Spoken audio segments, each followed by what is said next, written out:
কি তাফসীর নাম বলেন? তাফহিমুল কোরআন আপনারা কিনবেন। ফি জিলালিল কোরআন সৈয়দ কুতুব শহীদ রহমতুল্লাহ আলাইহি তার তাফসীর আপনারা নেবেন, এখানে পাওয়া যাবে।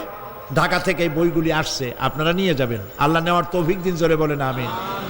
সবশেষে আমার 40 বছর কোরআনে কারিমের, আমাকে লোকেরা মুফাসসিরে কোরআন বলে, কিন্তু আমি নিজেকে মুফাসসিরে কোরআন বলে মনে করি না। আমি মনে করি আমি কোরআনের একজন ছাত্র, তাফসীরের ছাত্র।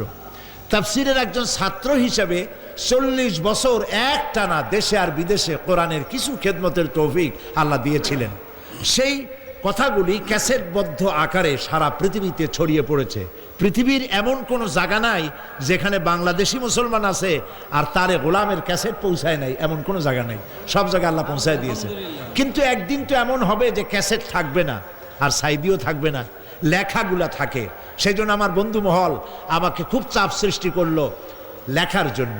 তাফসীর লেখা হয়েছে, তাফসীর এখন কিতাব আকারে বেরিয়ে গেছে। তাফসীরে তারা নাম রেখেছে তাফসীরে সাঈদী। সূরা ফাতিহা গতকাল বলেছি, চট্টগ্রামে তাফসীর করেছিলাম 5 দিন। সূরা ফাতিহার উপরে 46 জন হিন্দু খ্রিস্টান মুসলমান হয়েছে।